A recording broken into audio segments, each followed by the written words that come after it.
O general Ernesto Geisel assumiu a presidência em 15 de março de 1974 e ficou no comando até 15 de março de 1979, passando o bastão para outro general, João Figueiredo. Ele foi o quarto presidente da ditadura militar brasileira. O lance mais importante do governo Geisel foi que ele começou o processo de redemocratização do país, a famosa abertura política, depois de anos de repressão pesada. Para mostrar que a coisa estava mudando, o governo Geisel extinguiu o temido Ato Institucional número 5, AI-5, aquele que dava superpoderes para o regime prender, fechar o Congresso, etc. A festa do milagre econômico acabou de vez na gestão Geisel.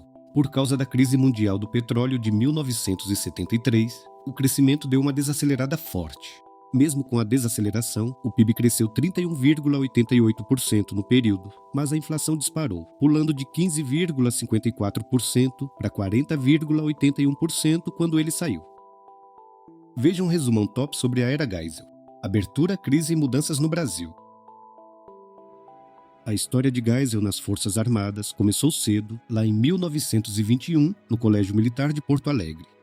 O general só foi para os holofotes políticos de vez durante a ditadura. Ele não era novato no poder. Antes de ser presidente, Geisel ocupou cargos-chave nos governos anteriores. Foi chefão do gabinete militar, o braço direito do Castelo Branco, virou ministro do Superior Tribunal Militar, STM, no governo Costa e Silva, e, o mais importante, foi presidente da Petrobras durante o governo Médici. Em junho de 1973, Médici o apontou como seu sucessor. Vale lembrar que, na época da ditadura, os presidentes eram escolhidos e não eleitos pelo povo. Geisel largou a Petrobras e foi confirmado como candidato da Arena, o partido do governo, em setembro, tendo o general Adalberto Pereira dos Santos como vice. A eleição rolou no colégio eleitoral. Só os congressistas votavam, não o povo, em janeiro de 1974. A chapa da Arena, Geisel, massacrou a chapa de oposição do MDB de Ulisses Guimarães e Barbosa Lima Sobrinho por 400 votos a 76. Ele foi empossado em 15 de janeiro de 1974, numa sessão formal do Congresso. Geisel fazia parte da turma moderada dos militares. A visão dele era que o regime militar deveria ser algo passageiro, só um período de transição necessário para, no final das contas, garantir a volta do liberalismo no Brasil. Geisel era o penúltimo presidente da ditadura e chegou ao poder com uma promessa: a tal da abertura política lenta, gradual e segura. O plano era acalmar a sociedade civil, que estava cobrando mudanças, sem, no entanto, deixar o regime militar cair do dia para a noite. Sob o comando dele, as denúncias de tortura, morte e desaparecimento de presos políticos diminuíram, mas não acabaram. Foi um período de alívio, mas o controle ainda era forte. Geisel teve que encarar a linha dura, que era um grupo dentro dos militares, que era contra a abertura e queria manter o regime repressivo. Foi um cabo de guerra dentro do próprio governo. Apesar da promessa de abertura, o famigerado AI-5, o decreto que dava poder ilimitado ao presidente, ainda foi usado em alguns momentos. Por exemplo, em 1975, foi usado para intervir na cidade de Rio Branco, porque os vereadores do MDB, oposição, se recusaram a aceitar o prefeito indicado pelo governo. O AI-5 também foi usado para tirar o mandato de alguns parlamentares de oposição. Com o tempo, Geisel foi substituindo o AI-5 por mecanismos chamados de salvaguardas constitucionais. Era uma forma de manter um certo controle nas mãos do governo, mas dando um aspecto de mais legalidade e menos ditadura pura. O ano de 1974 foi um pesadelo eleitoral para o governo militar e seu partido Arena. Os candidatos do MDB, oposição, souberam usar bem a mídia e deram uma surra na situação. O MDB levou 16 das 22 vagas que estavam em disputa para o Senado Federal. Além disso, a bancada de oposição cresceu muito na Câmara dos Deputados e nas assembleias estaduais. O governo ficou em pânico com a possibilidade de ser goleado de novo nas eleições de 1978. Para tentar calar a oposição, o governo criou a Lei Falcão. Essa lei era uma jogada para lá de esperta. Ela proibia os candidatos de fazerem discursos no rádio e na TV durante o horário eleitoral gratuito. O que era permitido? Apenas a leitura do currículo de cada candidato de forma seca e sem emoção. Olha quem andava juntinho nessa época: Lula e Fernando Henrique Cardoso.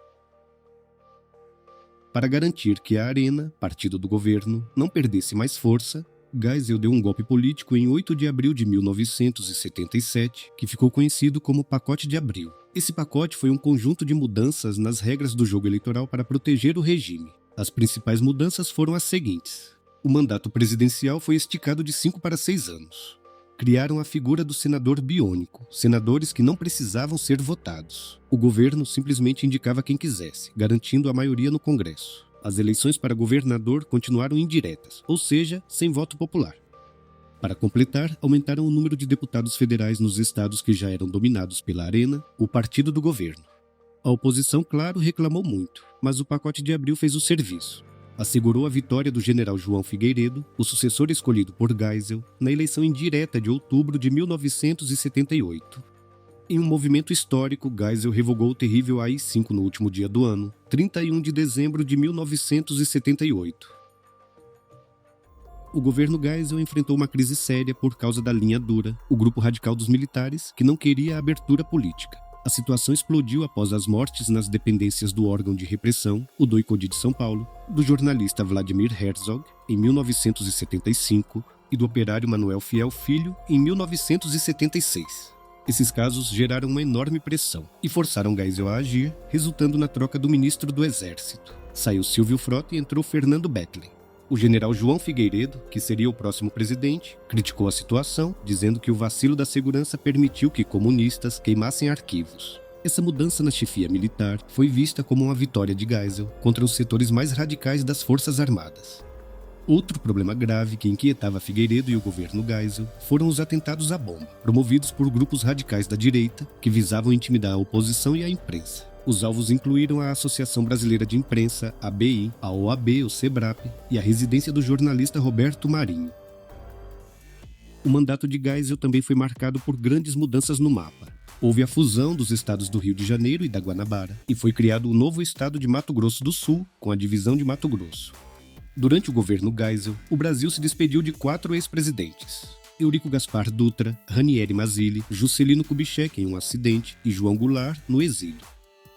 Um dos fatos sociais mais importantes do governo Geisel foi a aprovação e sanção da Lei do Divórcio, Lei nº 6.515, em 26 de dezembro de 1977. A aprovação dessa lei foi uma grande vitória para o político Nelson Carneiro, que defendeu a legalização do divórcio no Brasil por muitos anos. O governo Geisel marcou o fim do milagre econômico brasileiro. A festa acabou de vez, e o principal motivo foi a crise mundial do petróleo. O resultado dessa crise foi imediato. A inflação disparou e a dívida externa, o que o Brasil devia lá fora, explodiu. Para tentar consertar a economia, Geisel lançou o segundo Plano Nacional de Desenvolvimento, PND. O foco era investir e diversificar. Uma das ideias mais importantes foi a criação do Programa Nacional do Álcool, PROÁlcool, visando diminuir a dependência do petróleo ao usar o etanol como combustível.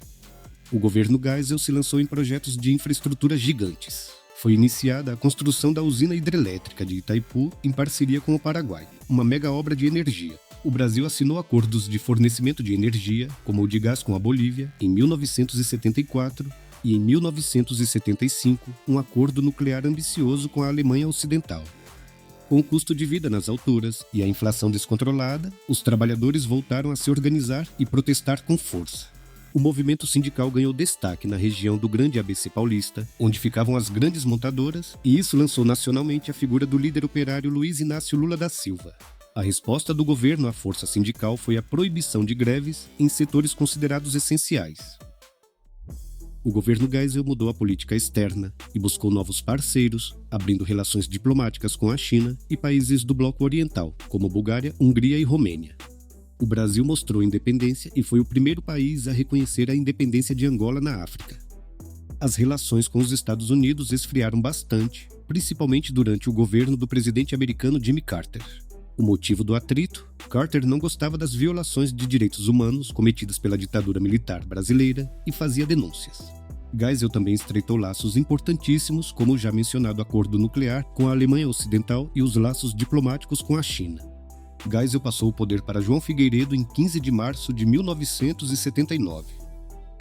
Ernesto Geisel morreu aos 89 anos no dia 12 de setembro de 1996, de câncer generalizado. Se você gostou do nosso conteúdo, deixe seu like e compartilhe com quem também ama esse assunto. Temos também uma playlist com as histórias de vários presidentes brasileiros que tá muito top. Se ainda não se inscreveu no nosso canalzinho, não perca tempo. Se inscreva e ative o sininho para ficar por dentro de várias histórias que você vai gostar.